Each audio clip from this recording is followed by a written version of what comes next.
Breaking news, Kagulat World.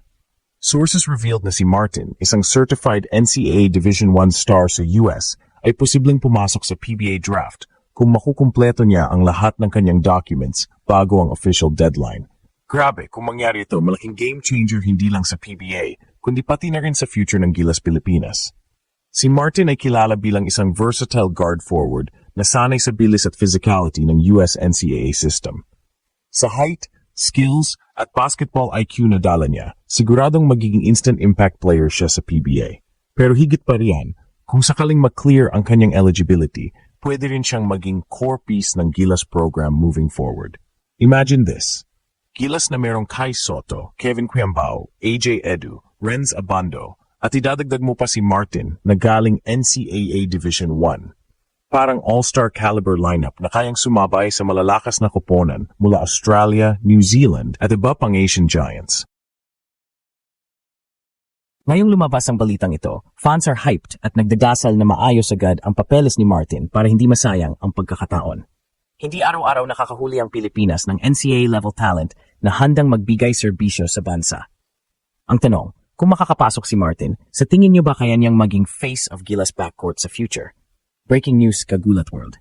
Isang malupit na pasabog ang lumabas ngayong linggo. Ayon sa sources, si Martin, isang certified NCAA Division I star sa US, ay posibleng mag-file sa PBA draft kung maayos niya agad ang kanyang documents bago ang deadline.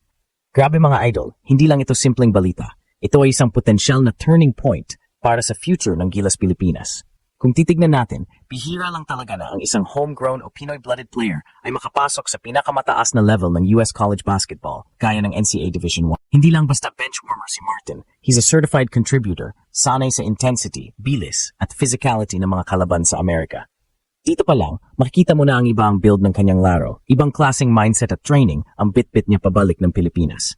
Kung makapasok siya sa PBA, hindi siya magiging ordinaryong rookie. With his NCAA pedigree, he could instantly become one of the most impactful young players sa liga. At syempre, hindi lang sa PBA natatapos ang usapan. Dahil once eligible siya, automatic na mapapansin siya ng Gilas program. Alam naman natin na si Coach Tim Cone at ang SBP ay actively naghahanap ng mga bagong talent na pwedeng isingit sa long-term pool ng national team.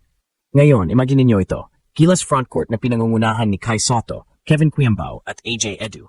Tapos sa wings and guard positions may Renz Abando, Dwight Ramos, at idadagdag mo pa itong si Martin na galing NCAA. Ang balance ng youth, athleticism, at international exposure ay solid na solid. Hindi malayo na sa loob ng ilang taon, magiging pillar siya ng Gilas backcourt. Isang two-way guard na kayang magbigay ng depensa laban sa malalakas na guards ng Australia at New Zealand. At sabayan ang bilis ng mga koponan mula Korea at Japan. Ang tanong ngayon, maayos ba agad ang kanyang mga papeles? Dahil ang dokumento ang magiging susi sa lahat ng ito. Kung sakaling hindi siya umabot sa deadline ng draft, baka madelay ang kanyang official entry sa PBA at consequently sa Gilas. Kaya't ngayon pa lang, fans at basketball insiders ay todo bantay kung anong magiging next move ni Martin at ng kanyang camp. Isa pang angle dito ay ang impact sa PBA landscape. Kung makapasok siya at mapunta sa isang rebuilding team, Martin could easily become a franchise cornerstone. Kung mapunta naman siya sa isang contender, pwede siyang maging X-factor na magbibigay ng bagong dimension sa kanilang rotation. Sa ngayon, isang bagay lang ang sigurado. Lahat ng mata ngayon ay nakatutok kay Martin. Dahil kung sakaling matuloy ito, siguradong gugulatin niya hindi lang ang PBA, kundi buong Asia, at lalo na ang mundo ng basketball.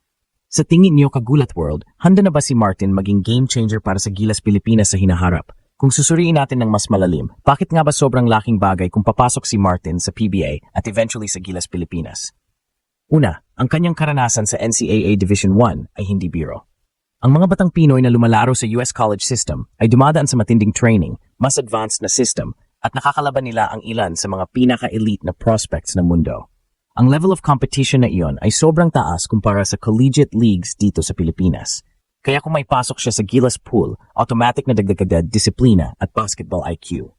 Pangalawa, kung papasok si Martin sa PBA at magpapakita agad ng galing, pwede siyang maging game changer sa susunod na henerasyon ng Gilas core. Tandaan natin, nasa transition period ang Gilas ngayon.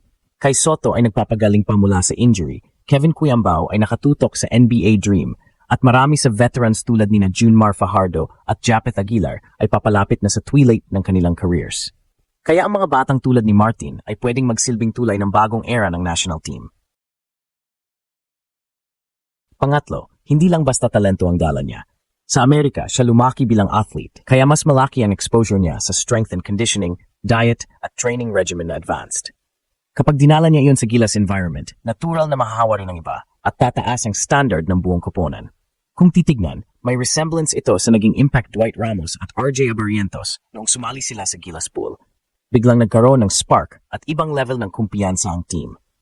Ngayon, kung magiging PBA player siya, magiging mas madali na rin para sa Samahang Basketball ng Pilipinas, SP, at kay Coach Tim Cone na tawagin siya anytime.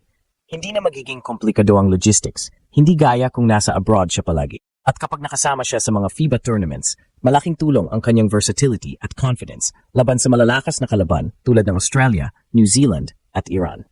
Kung tutuusin, si Martin ay hindi lamang posibleng future star, kundi isa ring simbol ng patuloy na pag-uspong ng bagong breed ng Pinoy ballers na hindi takot makipagsabayan sa international stage.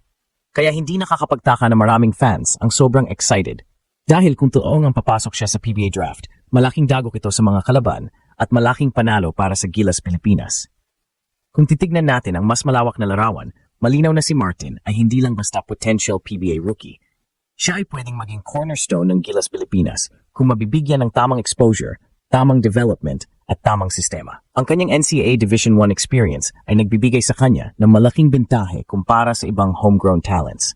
Doon sa US, araw-araw niyang kaharap ang matitinding atleta na future NBA, G League o European pros.